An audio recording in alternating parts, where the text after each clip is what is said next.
Bismillahirrahmanirrahim. Assalamualaikum warahmatullahi wabarakatuh. Today, our group will be presenting on our topic about the issue of mental health due to COVID-19.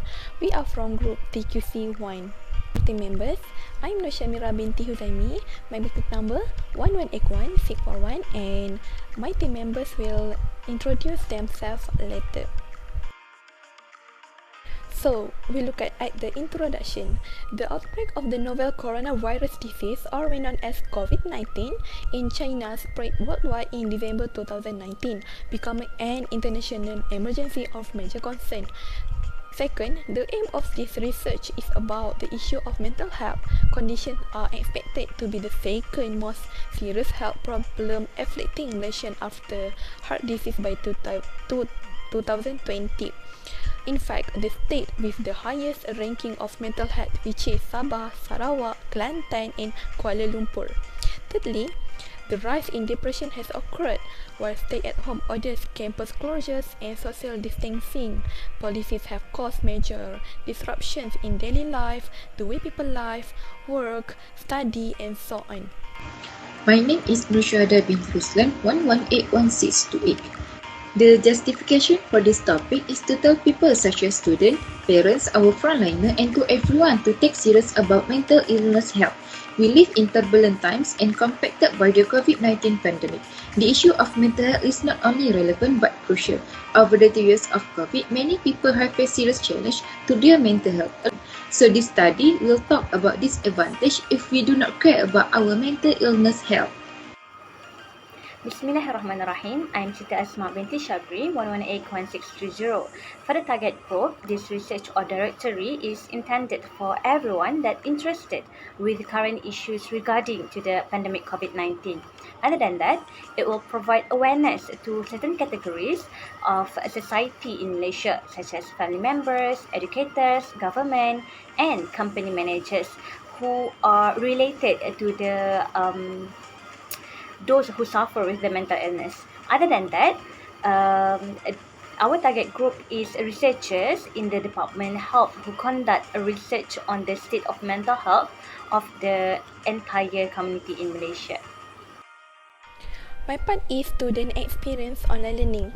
According to all references that selected here based on mental health faced by students and experience online learning. Second, Wi-Fi connectivity remains a major barrier to students for doing home-based teaching and learning. Many students cannot attend online classes because they are forced to share their parents' phone. Many students face internet connection problems during online learning, especially if they are studying at home.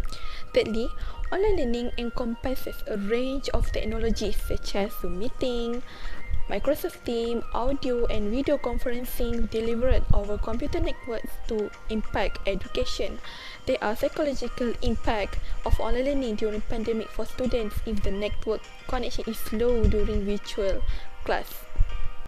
2 weeks into the lockdown, there are 75% of students reported that their life had become more difficult and 50% felt that learning outcomes would be harder to achieve due to the sudden shift to online education.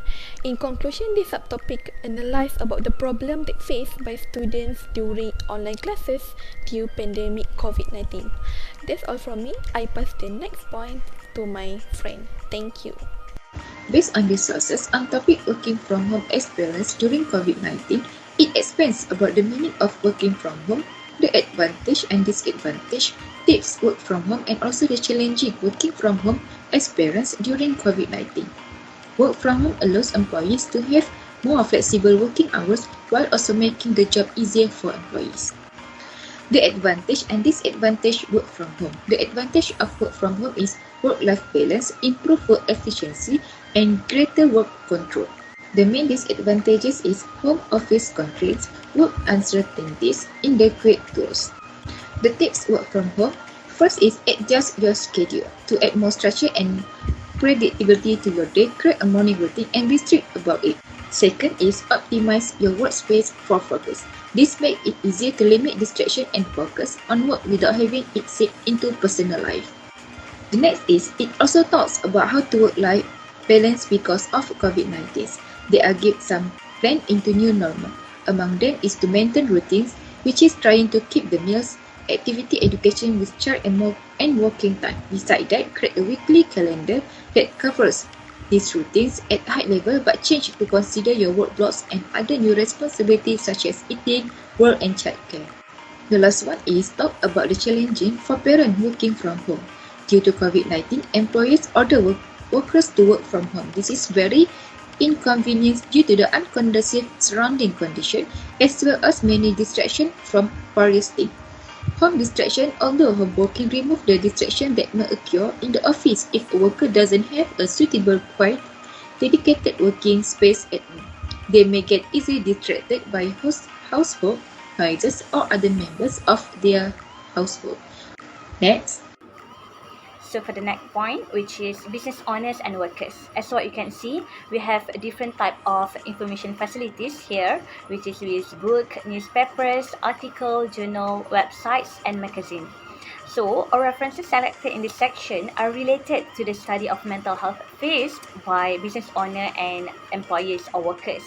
There are also statistics on suicide cases and the percentage of people with mental health problems mentioned in selected references, especially in newspaper type of information facilities.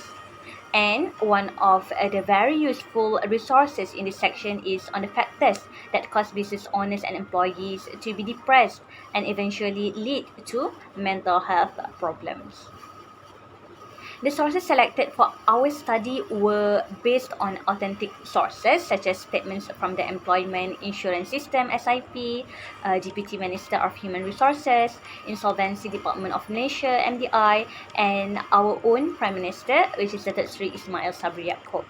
In conclusion, this subtopic has described the effects of COVID-19 mental health of our society, but focuses only on business owners and employees. It includes evidence that proves their health is affected due to the COVID-19, its cause, and also methods of overcoming it. That's all from me. Assalamualaikum warahmatullahi wabarakatuh. My name is Rajana ZAFIRAH Meteorologi MUZAFFAR SHAH, metric number 11800033. So my part is about mental health towards the frontliners. So I found 10 references, 3 from the newspaper, 3 from the article, 3 from the journal, and lastly 1 from the website. So according to all references, we found that firstly, the mental health needs of healthcare providers have been gaining attention as a major public health concern and treat to quality care delivery.